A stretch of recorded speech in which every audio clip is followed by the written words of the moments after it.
begin with, well, with Starmer in Ukraine. And this is because the UK and Ukraine have apparently signed what is described as being an historic agreement.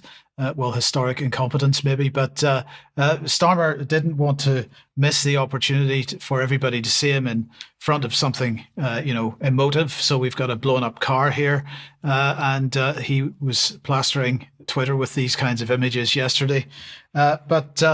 Well, he clearly wanted to get the Zelensky look, as you can see. So he was wearing a T-shirt there. Why would he not? So he took the opportunity to pose with suitably emotive images, as we said. He claimed that this agreement would be brought to Parliament in the next couple of weeks. Plenty of opportunity for people to give some opposition to it in the meantime. But he said that the bonds between the UK and Ukraine will be formalised through this landmark new 100-year partnership between the two countries. He said that this unprecedented agreement reflected the huge affection between our two nations, and that right now Putin shows no signs of wanting to stop his unrelenting aggression. They apparently even went as far as to stage what they claimed was a Russian drone attack, attacking Vladimir Zelensky's Mariinsky Palace in Kiev while the two leaders were holding their talks. Anti-aircraft weapons were apparently able to be heard, as was a drone which was buzzing overhead. And as a result, Starmer said that this Russian attack was a reminder of what Ukrainians were experiencing every day. It makes it real for us, he said. It's an everyday threat that Ukraine is facing, with incredible resolve and determination. Zelensky, for his part, was very grateful for Starmer's visit and the support, because I think he's pretty nervous about Trump. Now, one of the things that was discussed was the issue of British troops operating openly in Ukraine. There's been recent talk, as we've reported previously, of Britain sending troops there to train Ukrainian conscripts in Ukraine instead of bringing Ukrainians to the UK for training.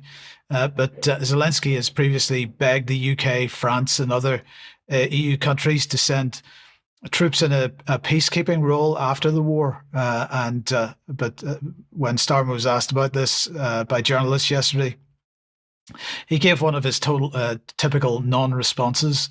It's really important, he said, that Ukraine is put in the strongest possible position, and that's all that he would say. So there we go. That was him yesterday.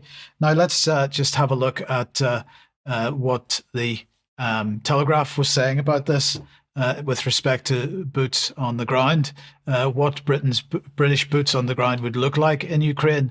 And they had three scenarios. First of all, this one, that UK and other Western forces would head to Ukraine as some kind of peacekeeping force and would be deployed all along the frozen front line, as it's being described. So clearly we're starting to see an acceptance, at least in the mainstream press, that this war is effectively over, and that probably Russia is going to hold on to the territory that it has already taken. So they're suggesting a peacekeeping force along that border. Another option is that Western troops, as they describe it, take responsibility for the defense of Kiev itself, and that perhaps they operate. And they're saying there that Ukrainian reserves are freed up to push forward against Russian forces.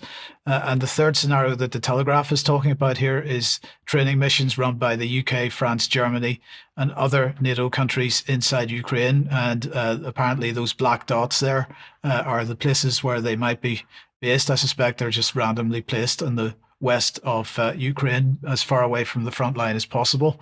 So let's look at the details of this 100-year pact with Ukraine. So what the government is saying is that this builds on the £12.8 billion package of support that the UK has already given, and that 12.8 billion includes 7.8 billion pounds of military assistance already given. So they are making a commitment for 3 billion pounds in military aid per year for as long as it takes, is how they're describing it. So, when we're looking at, I'll ask Debbie for comment on this later on, but when we're looking at claims of no money for various government services and whatnot, perhaps we need to be looking here.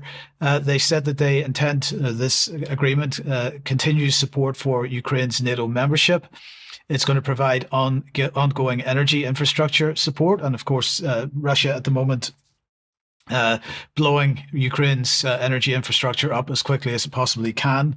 They are going to create a new grain verification scheme, which is apparently to track stolen grain from occupied Ukrainian territories.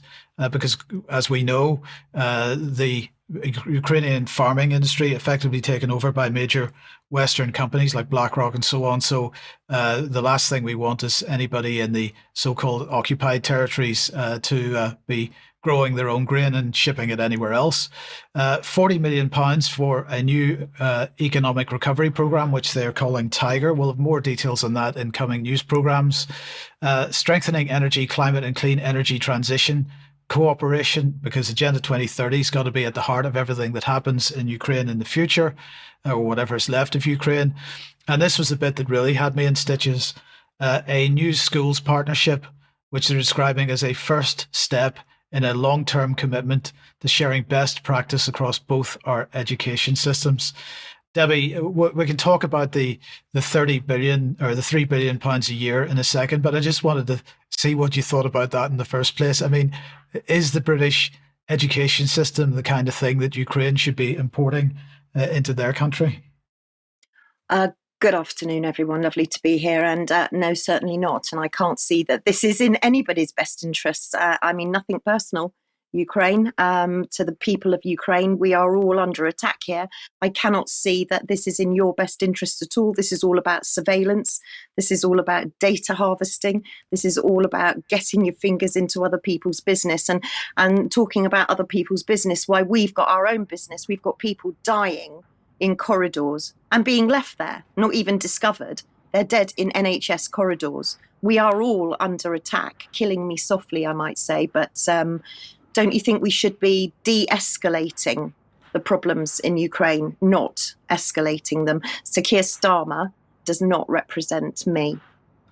No, he doesn't. And I know you were quite motivated about this new money being sent over. The opportunity apparently is the claim is that this is going to be presented to Parliament for ratification. I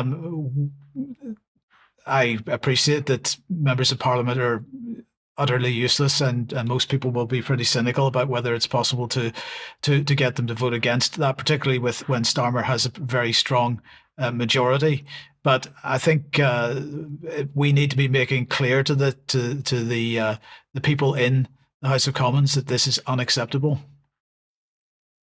100%. And we also need to be saying to the people in Ukraine, we don't believe that this is in your best interests any more than it's in our best interests. It works both ways. Indeed, absolutely. Okay, so